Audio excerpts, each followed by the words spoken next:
You got lucky, Merc.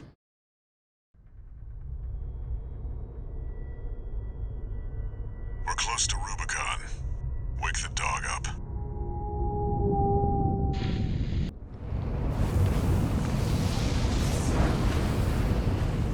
Now, activate the AC.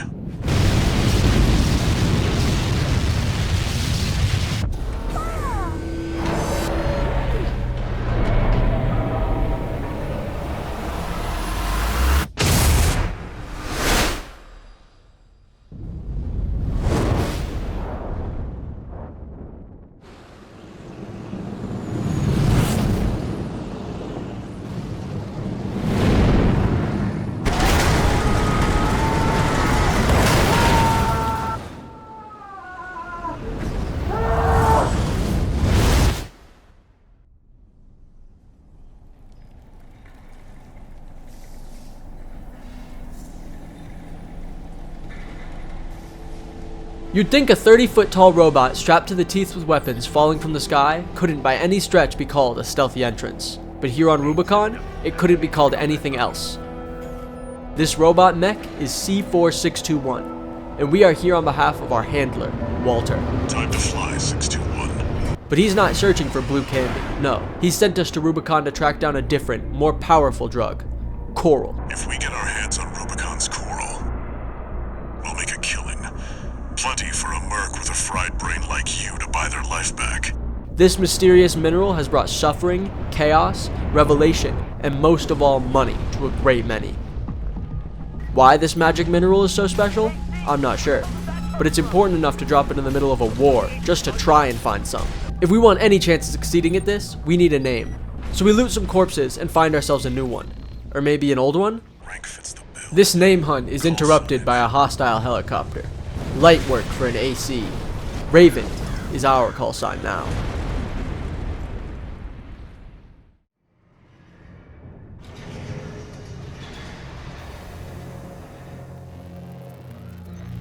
This is All Mind, the mercenary support system. Welcome back, Raven. This whole game centers around jobs. The primary source of these jobs are the corps. Arasaka. Who the fuck are you? And, Texas Instruments. These money-hungry corporations that we call corps pay us money for tasks that we can use on our coral hunt. There's also the Rubicon Liberation Front, but they don't have as much money as the corps. So as far as I'm concerned, their fight for freedom is futile. The first few missions of the game are pretty straightforward and easy, like attacking a dam with this random named Iguazu. Does this guy ever shut up? But it's not long before things get bigger. You may not think a tiny robot like mine can take down a massive walker like that, especially once you see the laser cannon. But this is an armored core, and you know what they say. The bigger they are, the more freedom fighters living inside. The game really starts to pick up when we arrive to help Arquebus attack a liberation base, the Wall. After making our way past the outer defenses, we meet the real challenge. The Juggernaut. Interesting. Good thing a fellow AC, Rusty, You ready to climb the wall? is here to help us face this. We've got enemy reinforcements incoming. If I don't intercept them, we're both toast.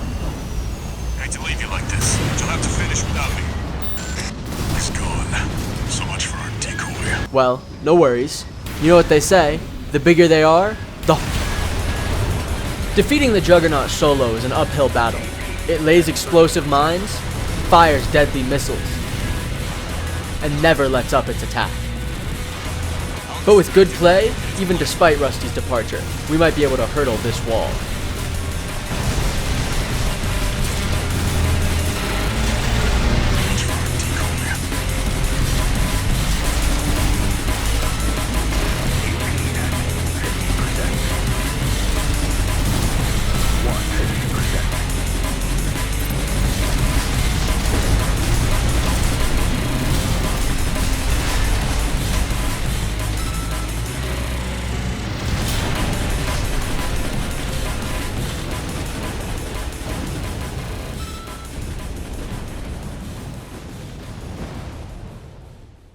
There are a few more missions after this, but things really take a step up at Watchpoint Delta. This quest comes straight from a friend of Walter's. It's a short walk and 1 or 2 shootouts before we make our way inside. We destroy the device Walter wants us to, when suddenly... 621, get out of there!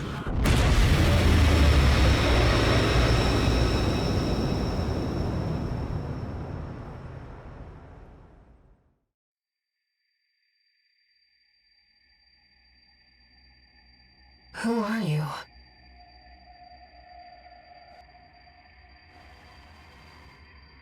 Have we made contact? I am Air, a Rubiconian. Please, you must wake up. Before your consciousness is forever scattered in the coral flow.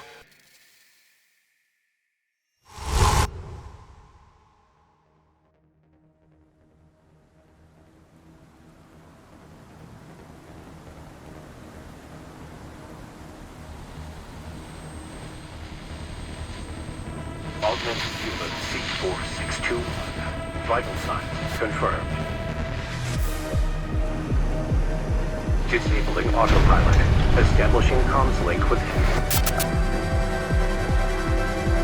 Raven, I've identified an approaching enemy. I'll synchronize with your brainwaves and maintain contact to support you.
Air, Raven, the definitely real girl, is now living inside our head, telling us what to do, Industries, where to go, the central ice field. and even who to exterminate.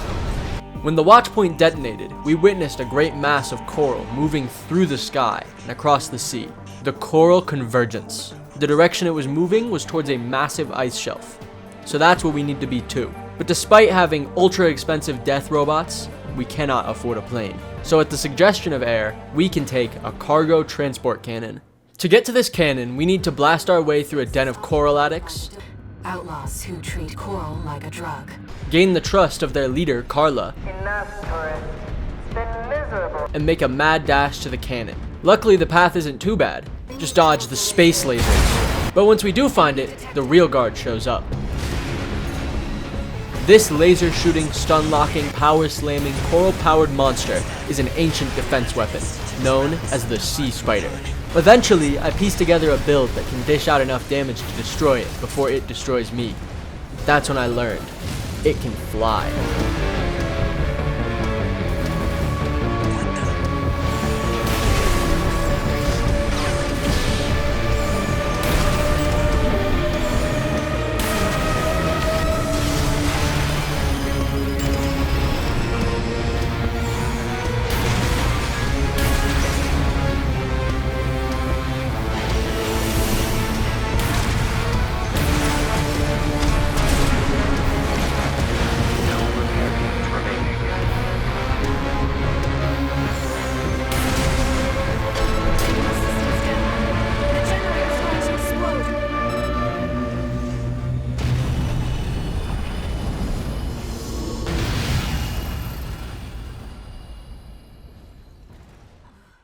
Now we can get ourselves to the ice shelf. How will a cargo launcher get us across the ocean, you ask? No one's ever used it to launch themselves before. At least not in one piece. Easy.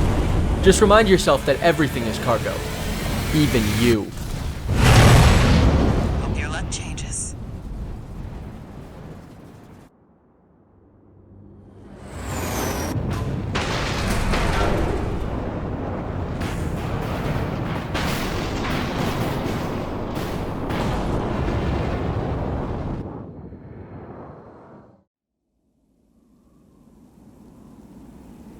The coral. It's here, in this desolate place.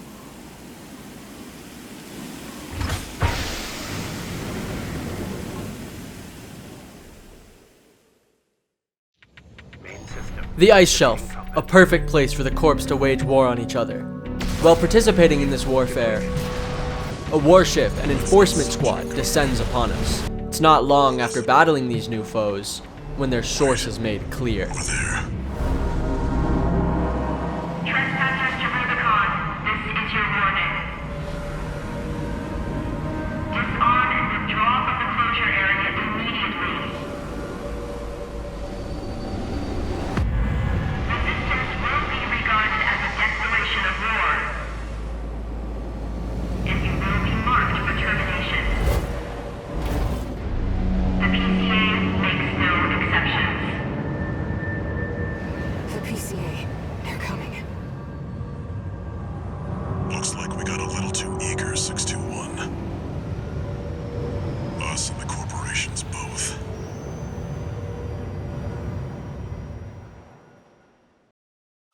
The Planetary Closure Administration is here in full force, and they are just as hungry for coral as the corpse. But the PCA won't be paying us, so they're nothing but government-funded targets. Like at the refueling base, after destroying thousands of dollars worth of fuel and a massive refinery, 2 high-ranking PCA officers fly in to stop us. Call sign Raven. Priority subject for termination. High on the list. Scrap metal and spare parts. Many jobs in the ice field go the same way. That is until the crucial attack on the spaceport. After destroying an array of parked warships and crushing more high-ranked officers, the PCA deploys an emergency measure.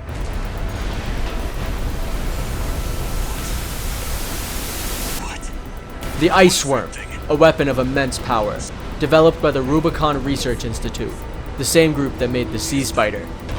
It's seemingly completely unstoppable, wielding 2 high-powered shields.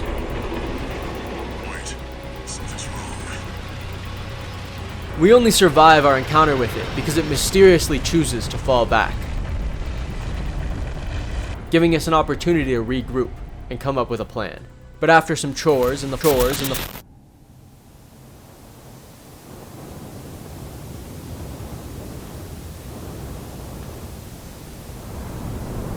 Do you read me, Raven?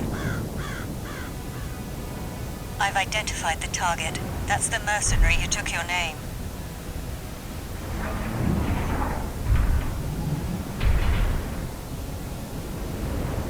Let's see how far they can fly.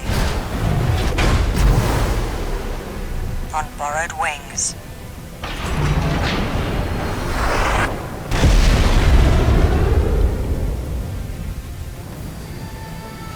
I've looked into the other Raven, the independent mercenary who attacked you.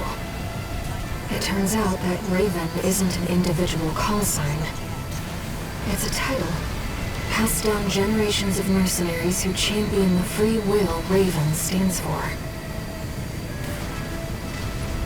They choose what to fight for, and take to the skies in flight. If that's what being Raven means, then that's the name I want to keep calling you. Raven. Forming of a temporary corporate alliance, led by Balaam and Arquebus. a plan to stop it is formed. We set out to enact this plan, with some random allies accompanying us, like this nobody, Iguazu. That freak. Using a small electric cannon mounted on our back, we create an opportunity to drop the worm's shield. It's all up to Rusty to take the shot, Won't miss. and he doesn't miss. All or nothing.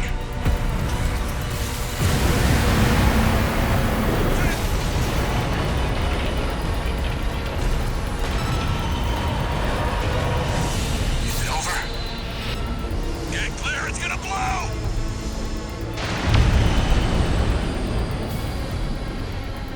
You shitting me? The freelancer really did it.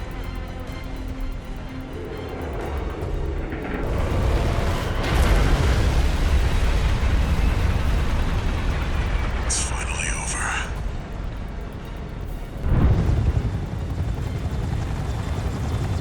Go get your rest, 621. Things are going to get busy. You did good.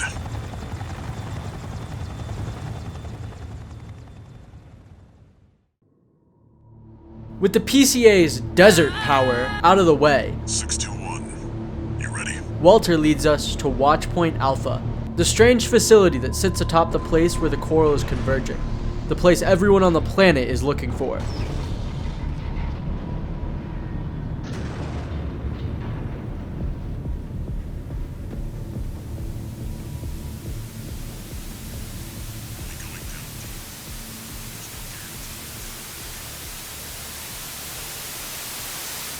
But it isn't defenseless. Instead, there are 3 layers of security we need to bypass. Still. You're the only one who can do this. First, a massive mounted turret. It is easily defeated once we reach it, but getting down there isn't so easy. The second, an underground labyrinth, where we battle PCA and Balaam soldiers alike. Even our old ally, that idiot Iguazu, I know you're laughing at me. tries to fight us down here, and it doesn't work out for him.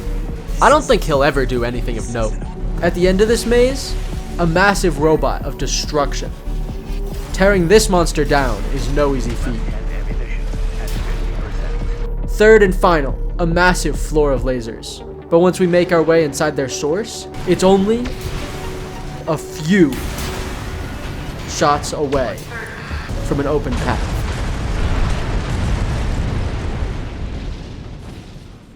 Before we can make our way to the coral convergence itself, we need to pick the winner of the corporate war. Since the PCA lost their worm, it's been a 2-man race between the 2 corps. It's not a hard choice either, since Arquebus offers a better paycheck. Despite the fact that it's basically a 20v1 when fighting Balaam, it's light work compared to the colossal death machines we've had to fight to get here. With the United States military-industrial complex out of the way, the only corp left on Rubicon sends us to find their coral. But one last foe blocks our path.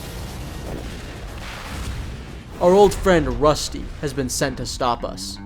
I hate to say it, but Rubicon still needs me.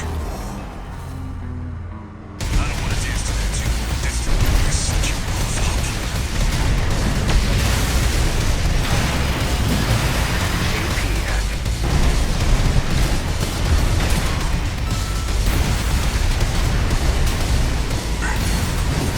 You're strong, a threat.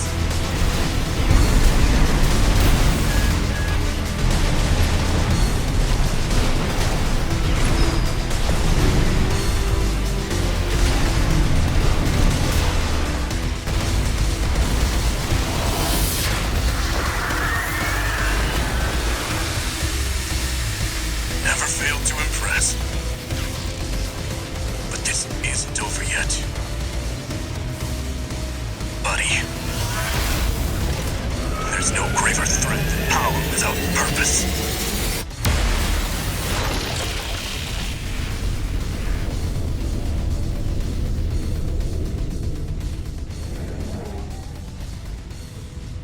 We've lost all signs of Steel Haze. He's escaped.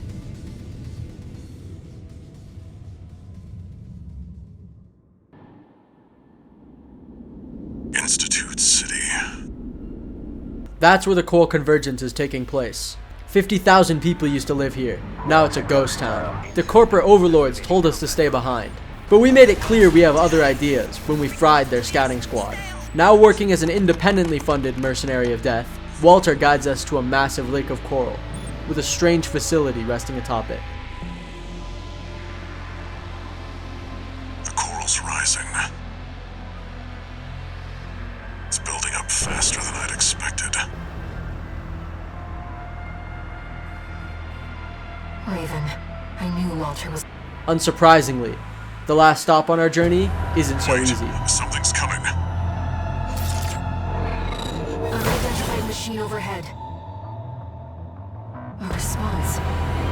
It's a sea weapon.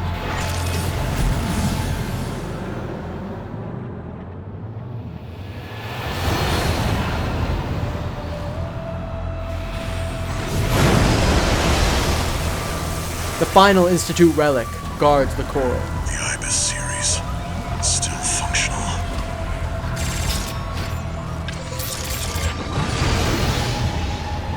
Get ready, 621. One more job for you. This drone-wielding, coral-powered, flying epilepsy warning fights to the bitter end protecting the coral.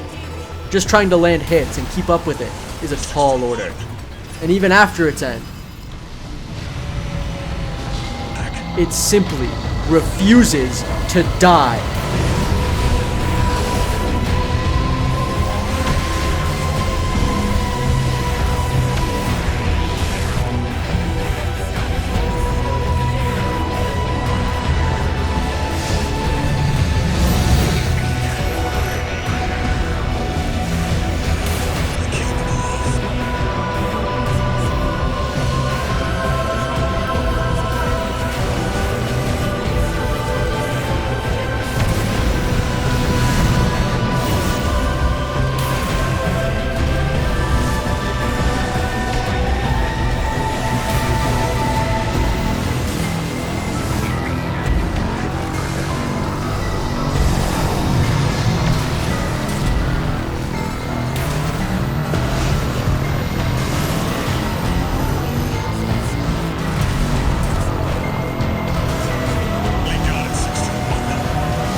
Is it over, 621? The coral resonance. It's fading. The machine's resolve, inherited from its creators. It's done. Voices from the past. The coral is finally ours. What the fuck? Raven, you're losing control.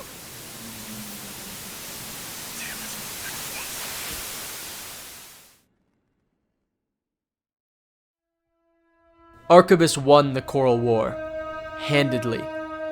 They got all the coral, the massive vascular plant that sat atop it, and they barely had to lift a finger to get it. We may have lost everything, Raven? but we are still alive.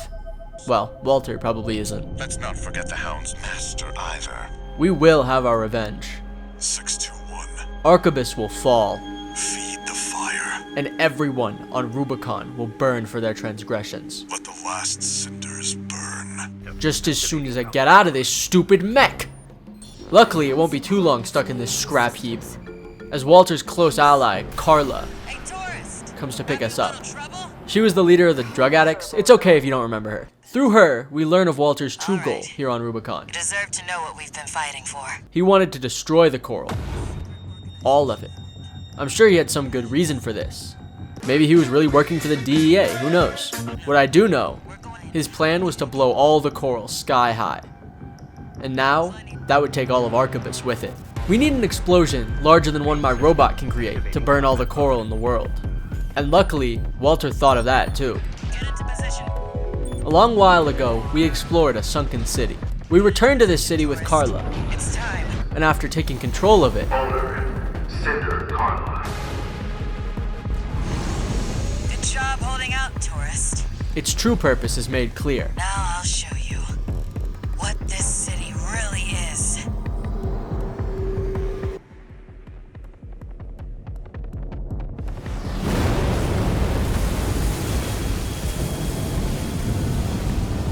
The water level's falling.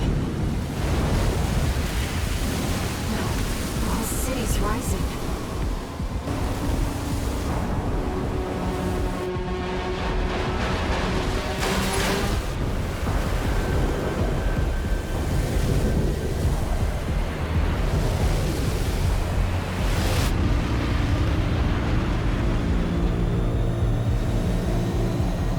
I give you the colony ship, Simon.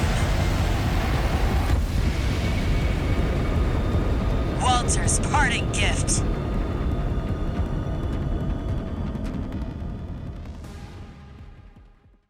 It's not an easy path to the vascular plant, especially since Arquebus took over the entire PCA military. All right, let's roll. They throw everything they can at us, from soldiers and commanders You don't mind? to an entire fleet of warships. Oops. It isn't enough. When we return back to Xylem, an old friend shows up to try and stop us.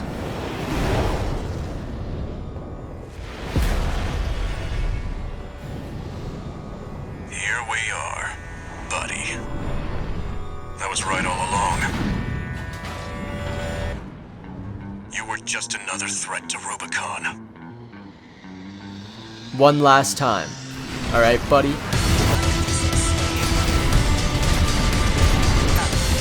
That explains it. I don't know why, but it looks like he was We've always been what they can get. Someone has to win this.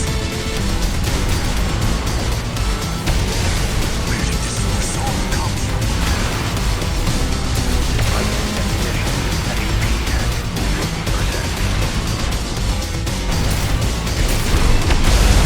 I won't stop.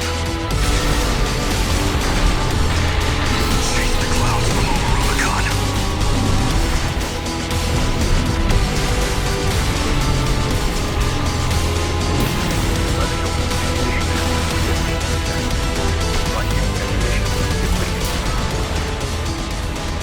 You flew just out of reach, buddy. Buddy, huh? Do him a favor, tourist. That's the last roadblock. Remember him. Now our kamikaze city can finish this once and for all.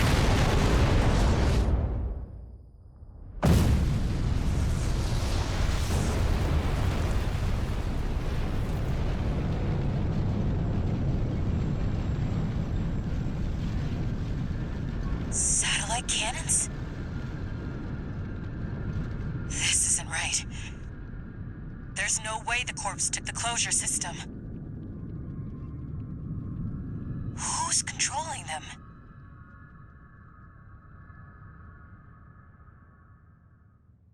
The closure satellites, the ones that shot us down when entering the upper atmosphere so long ago, weren't supposed to be active. They are. But we know Arquebus couldn't use them, so who? Who would want to protect the coral? Raven. I was the one who fired the satellite cannons. I know that you've made your choice. Then I must do my duty. As a Rubiconian.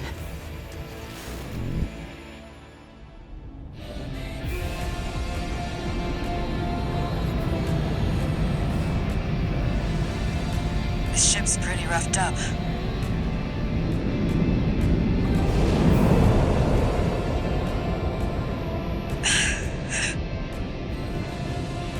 Good luck out there.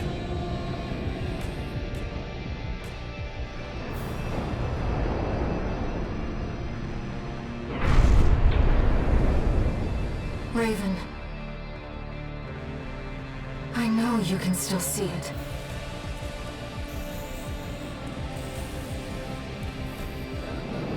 The voices of the coral.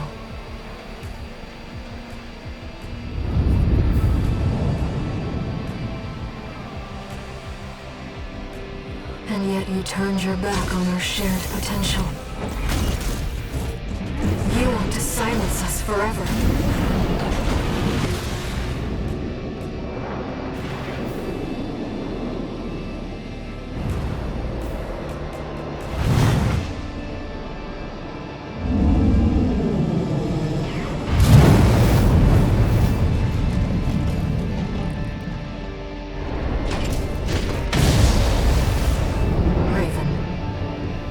I will stop you. You will never burn Rubicon. Air, the mysterious voice in our head, has gained access to a coral-powered mech, and will stop at nothing to protect the coral. She attacks with blinding speed, deals catastrophic damage, and is completely relentless. To beat her, I need to be faster, stronger, push the limits of what an AC can do, and even that isn't enough. I don't know why she so confidently wishes to put a stop to my revenge. All I know, it won't be enough. I don't care about the cost. I won't stop till Archibus, Rubicon, and all the coral burns.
Ah, revenge.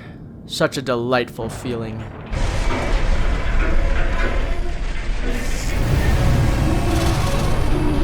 Wait. If that explosion's really gonna burn all of Rubicon, how will I escape the blast?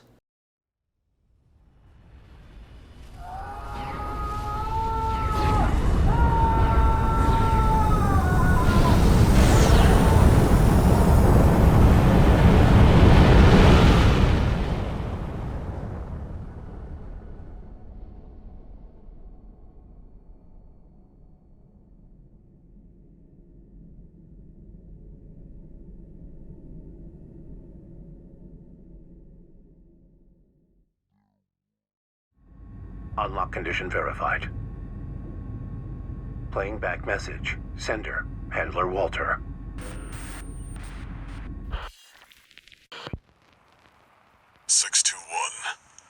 Looks like you got the job done. There's nothing left to bind you. Whatever choices you make now, I just hope you find your true potential.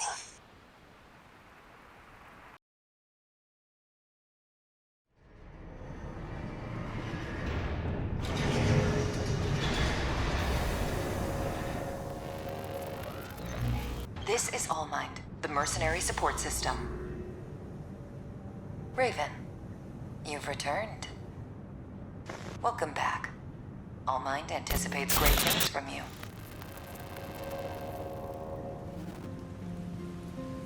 Waking up in the garage, back right where we started, I decided a change is warranted. I saw what revenge got me, and I don't intend to repeat it. Before you embark on a journey of revenge, dig about 1 million graves, at least. Confucius. This time, we will fight with Rubicon, to save the Rubiconians. You know, whenever we can. It's only a few missions in that we are presented an opportunity to do so, while we are attacking the dam with that loser Iguazu and his friend. Who gives a shit? I get a phone call.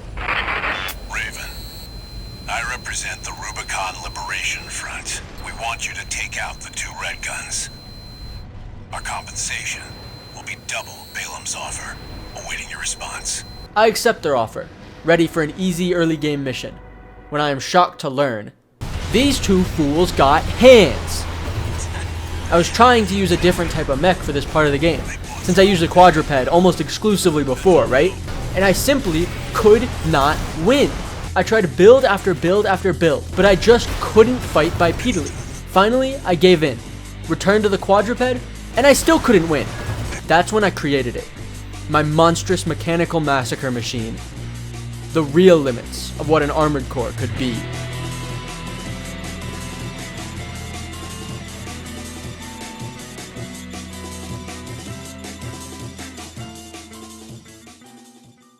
The mech was made to be so powerful using 2 simple ideas. The first being health. I realized that dodging in this game can be, well, challenging. So I sacrificed speed for durability, and made sure to use only the highest AP pieces in the game. Second, control. Typically, the mounted shoulder weapons are automated, target lock missiles or maybe a machine gun. These are good, but they require you to work in tandem with an automated rocket. Why bother, when instead you can use your shoulders to hold more handheld weapons? On the left side, 2 interchangeable RPGs, perfect for dealing lots of damage at any given moment with no delay. On the right, a high-power linear rifle, perfect for range, close combat, and dealing massive damage. And finally, my secret weapon, the laser shotgun VP66LS. The close-range shotgun blasts provide great options when enemies get too close, but the real shine of this weapon comes out when you charge it. The energy explosion that this weapon creates does insane damage, and it's seemingly a massive task for the AI to dodge it. This build doesn't just trivialize fights. When handled properly, it makes the wielder feel simply divine. And after using a build only slightly different from this one to finish the first playthrough, beating these knuckleheads is light work. There isn't much different between the first playthrough and this one. There's only 2 early game missions for the Liberation Front. One where you need to investigate a mysteriously empty facility, with stealth enemies waiting to attack you. It isn't very hard. The other, you need to escort a chopper as it rescues prisoners. It's very boring. Eventually, we get to the watch point, meet Air, and face its guardian, the Balteus. It puts up far less resistance than last time, and falls on the first try. With Air now residing inside my head once again, we can move towards the cargo launcher. There is one new mission, where we need to help Carla fend off some hackers. It's a little annoying, but after eliminating the hackers, a hostile AC flies in to intercept us. Good thing it's just that bum Iguazu. And here I thought I'd just make some extra scratch. Guess I can settle the score at the same time. He's no threat, and even when we get jumped by stealth bots, it does little to stop his inevitable defeat. Damn it! With that roadblock, well, not really a roadblock, more like a speed bump. Anyway, we can now move towards the cannon. Even the Sea Spider, with all its lasers and wrestling moves, falls in mere moments to my mech of mass destruction. Back at the ice shelf, and there's not much to see. The PCA arrives, and the war fundamentally changes, just like before. But now, we can help ensure the Liberation Front ends up on top. First, we assassinate an Arquebus commander, Swinburne. No, wait! Let's not do anything hasty! Yeah! Next, we prevent the corpse from getting some new advanced tech. Well, I guess we prevent anyone from getting the tech. Finally, we face a new PCA machine called the Cataphract. It looks strong, but doesn't stand much of a chance. Interestingly, it seems the AC going by Raven, where we got our name from, seem to have been fighting these same forces before their death. I wonder what this name really means. No time to think about it. We have another new mission. Here we need to face two renowned AC pilots, King and Chartreuse. But even these renowned mercenaries fall in mere moments. Do you read me, Raven? Your imposter must be an impressive pilot to take on the two of them at once.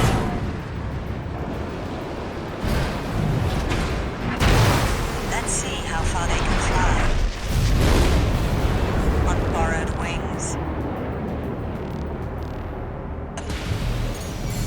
One AC left, Raven. The Raven is a symbol of resolve. The will to choose what one fights for. Yes, Raven, I feel it too. This mercenary has potential.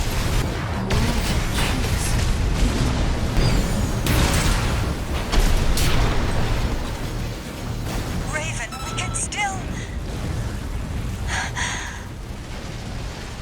All right. We'll watch this one. See where they go on a Raven's wings. Nobody can even approach my strength, and it isn't long before the ice worm falls to my hand too. Watchpoint Alpha.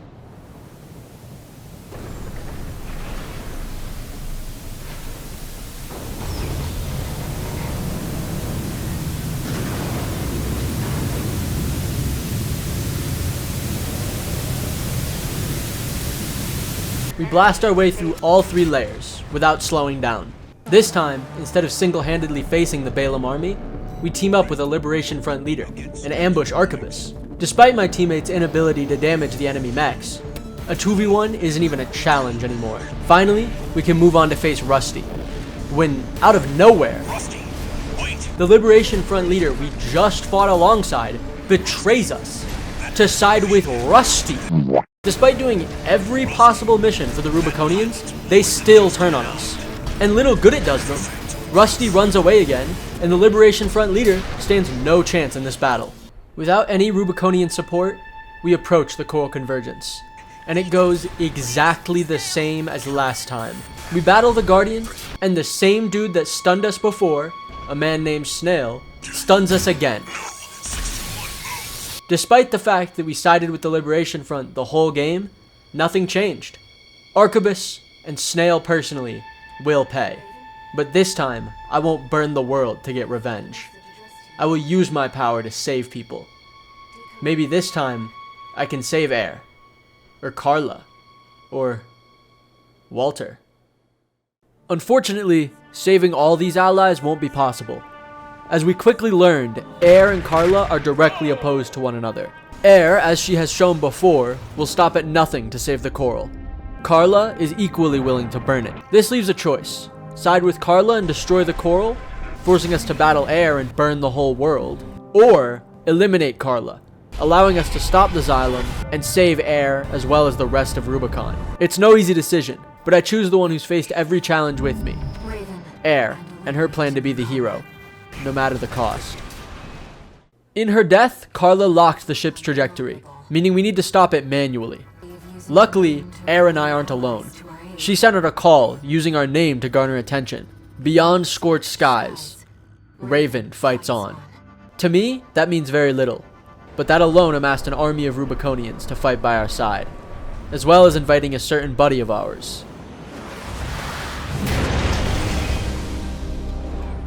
Well, looks like the guest of honor's here.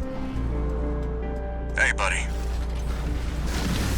Never thought I'd be rubbing shoulders with the liberator of Rubicon. Every Rubiconian who heard your cry rose up to fight.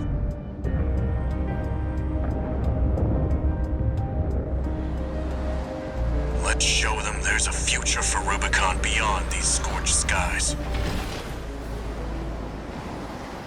Crashing the Xylem is no easy task, but slowly and surely we can take out its generators. As we approach the bridge, however, an opponent arrives to try and get his revenge. You see, when we went to face Carla, Snail was also trying to stop the ship. That's me too, Snail. I could have left him alone, but I wouldn't let the man who zapped me in the back twice walk free. So I shot him down. Well, as it turns out, he didn't appreciate that. So this time, he faces us head on instead of when our back is turned. His new mech was created using the Balteus, the weapon that guarded the watch point where we found air, though it for sure isn't the same machine. The real strength being its powerful regenerating shield. With his armor and damage, this mech actually proves a challenge. But it isn't enough. Not to stop me. Not when we're so close. He wants revenge, but I'm the only one who gets vengeance today. I am Archibus. One last plan. Main system activating combat mode. Finally, only one thing is keeping the Xylem on its path. It's only a few shots before the thrusters of the ship are destroyed. Starboard chamber is silent.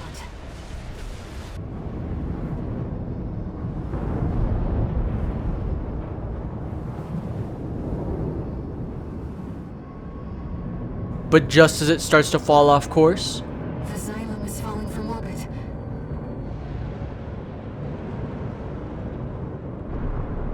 an old face returns.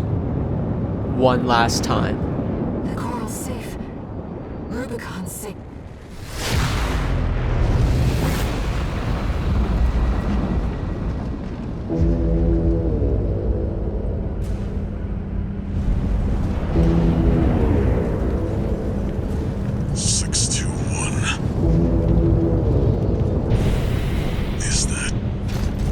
Is that you?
A friend.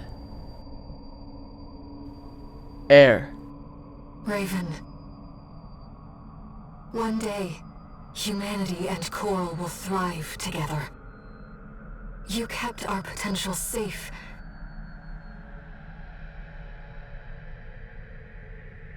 I know Walter feared a collapse. But I promise you, there's another way. Raven. We'll find it together.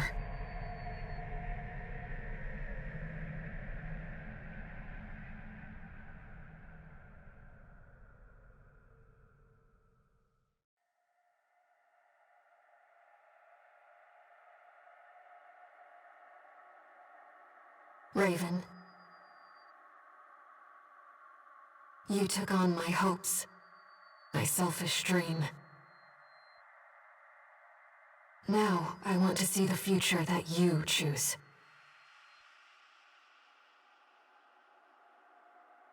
Whatever waits ahead,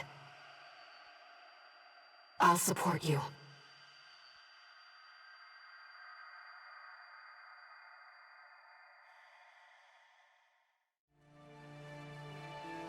Coral, the most valuable and sought-after mineral in the universe. When harnessed right, it can create life or eradicate it. Its potential is seemingly limitless. It exists in everything, from the generator of an armored core to the bones of its pilot. How far down does the coral really go?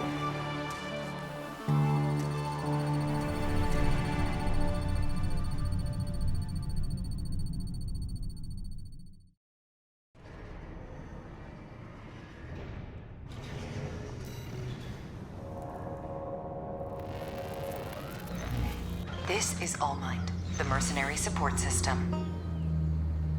Welcome back, Raven.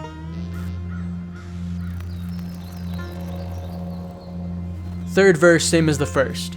The first notable mission of this third playthrough features the massive walking machine we blew up the last couple of times. But now we have the option to try and escort it.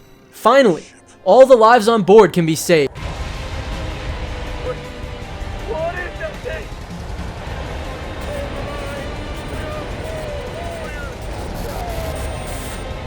Oh, come on! As it turns out, these coral-powered machines were sent here to destroy the walker, and made short work of it. As we fight our way through the waves of these ancient weapons, we can only speculate on their source. The PCA is the only group who should have access to these, right? After that odd mission, it's not long before we're met with another. Normally, we'd be investigating an empty factory, but now, we're sent a mission from a mercenary named Kate. Kate Markson. Greetings, Raven. By her orders, we wait inside the facility and ambush a group of PCA soldiers when they open the door. After fighting through their ranks, we meet up with Kate and face a powerful force led by the Cataphract. It's not hard for us to take down, but it's quite a departure from the stealth bots we faced before. Nothing we can do about it though. Now we can only move towards the first watch point. And just like last time, Get in there and get to work. we make our way inside, pick up air, I am Air. and destroy Balteus. On to...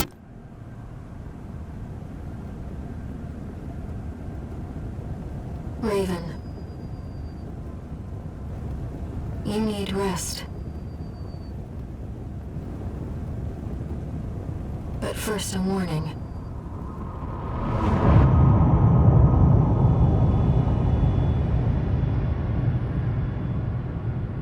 The coral surge you were swept up in? That was just a glimpse.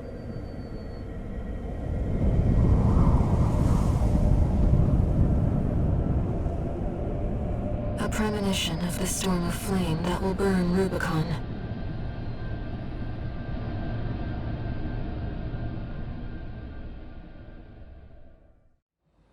The next portion of the game is completely unchanged. Though while we're putting that failure Iguazu down, That ringing in my ears again.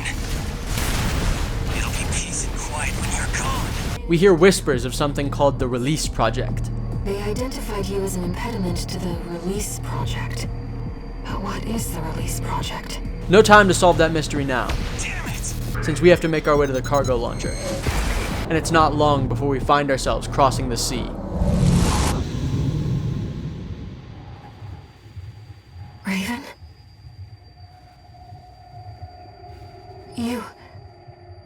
You see it too, don't you? The voices of the coral. Currents coursing across Rubicon.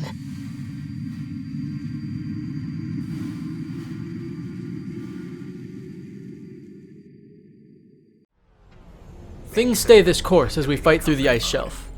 The PCA arrives, and we get to all the missions fighting against them, like this one, where we get to launch some fireworks at a PCA facility. Looks like I was a little off. Well, close enough is good enough for me.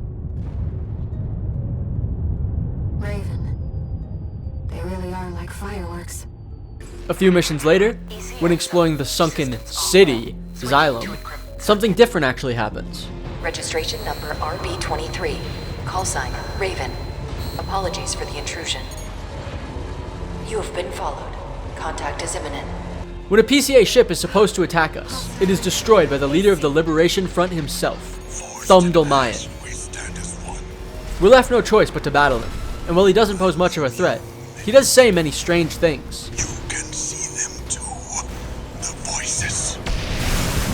Just as I once did. His implication that he knows about air isn't the only peculiar statement, though. He also says, The coral must not be set free. it's hard to say what this means, but I know it relates to the mysterious release project. Unfortunately, he ends up in no position to answer any questions, so we are left with no choice but to press on. After encountering the worm, we have another brand new mission. We've received your request, and it's about coral release. The supplier, Allmind. The mercenary support system. Through the briefing and the mission, we learn 3 more things about the project. 1, it's being executed by Allmind. 2, it requires the coral to be amassed together, with very minor amounts separated from the convergence. 3, it's an effort to reach the coral's true potential. Not sure exactly what that entails, but I hope it's half as cool as it is in LEGO Ninjago.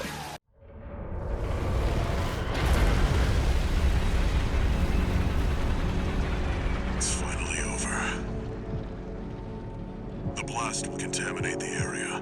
Get out of...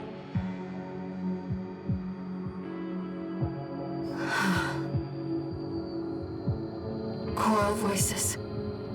Lost again.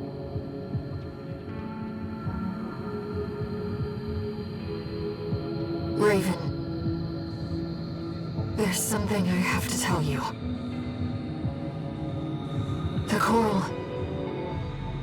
It's my family.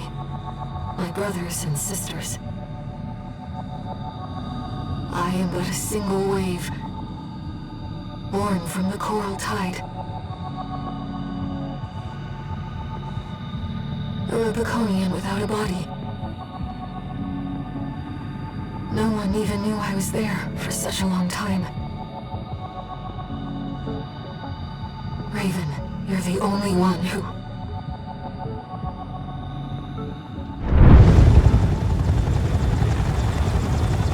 Go get your rest, 621. Things are going to get busy.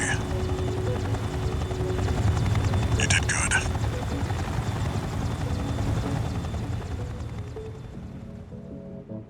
There are 2 reasons for the immense power of coral. 1, it expands and attracts itself, completely independently, infinitely growing in mass and always converging. But the second, it can't just create life.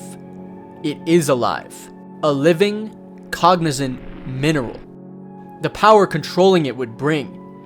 No wonder so many forces seek to control it or to destroy it. Still, what does it mean to release it? As we descend into Watchpoint Alpha one more time, we will continue to try and figure that out.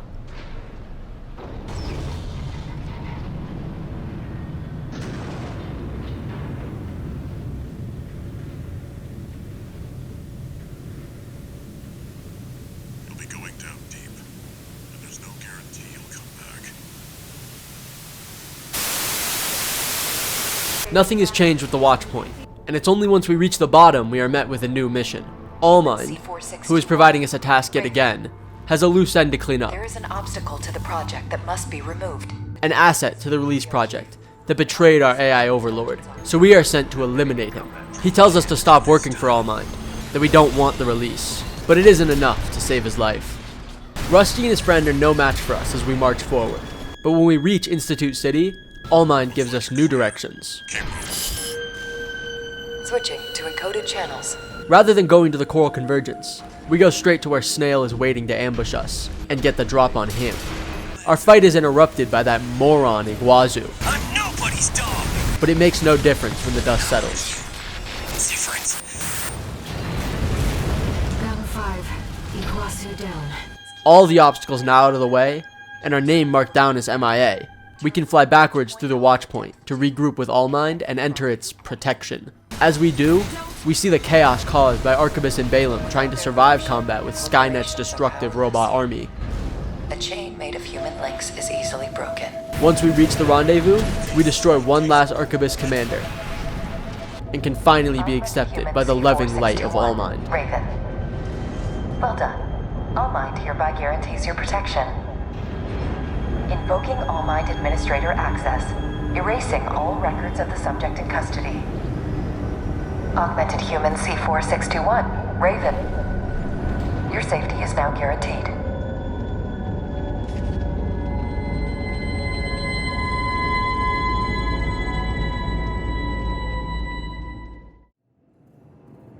We have entered satellite orbit.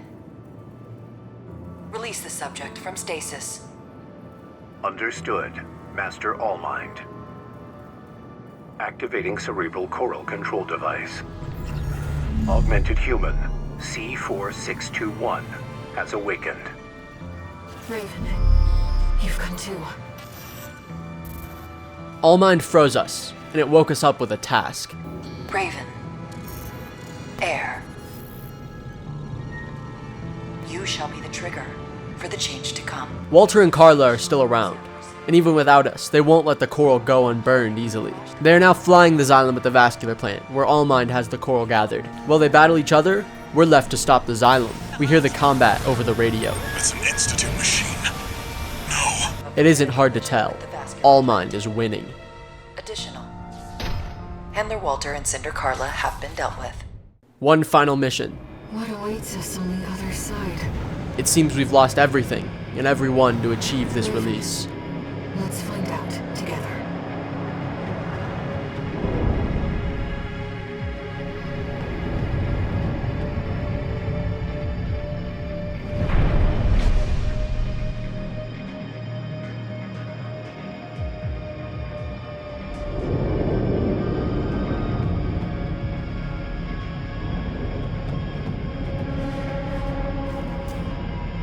Look. The coral siphoned by the corporations is beginning to resonate. Augmented Human C4621. Raven, your role has come to an end.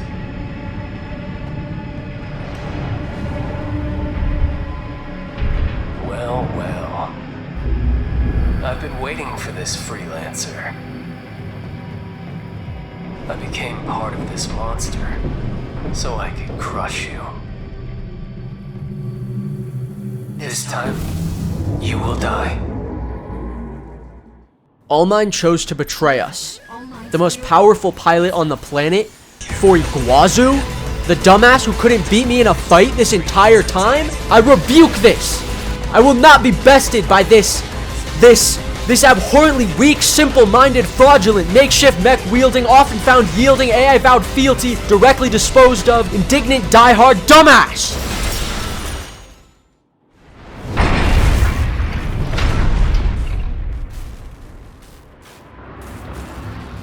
You are aberrations to the plan.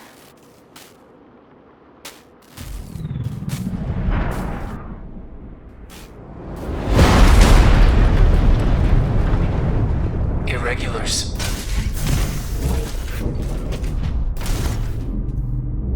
We will bring order to chaos.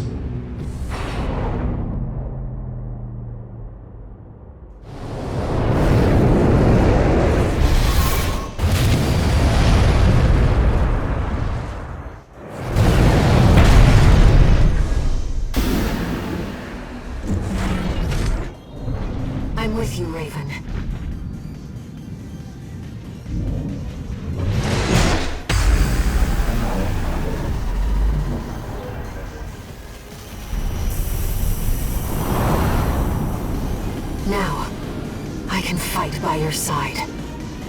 Air, my only living friend, now fight by my side. Together, even the strongest AC cannot defeat us. Especially not if it's piloted by Iguazu!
Our plan.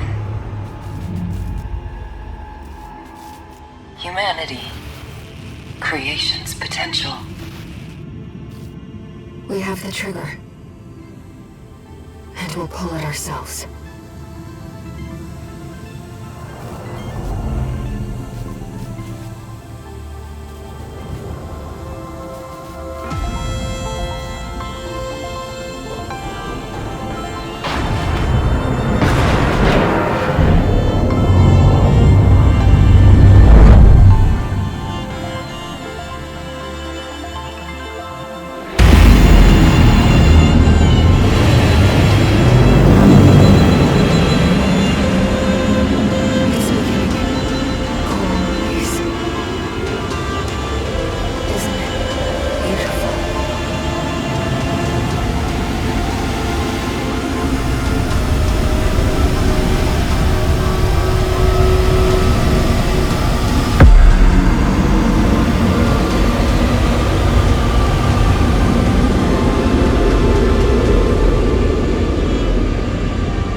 Thank you, Raven.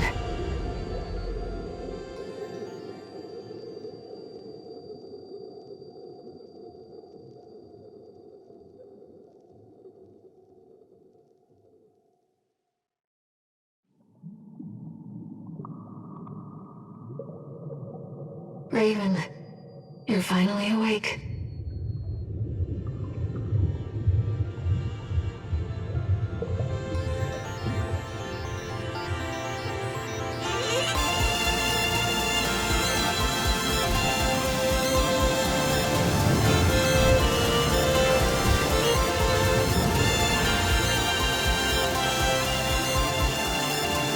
The coral has carried us, disseminated us across the stars. Now, we're everywhere. Anywhere. Raven, let's meet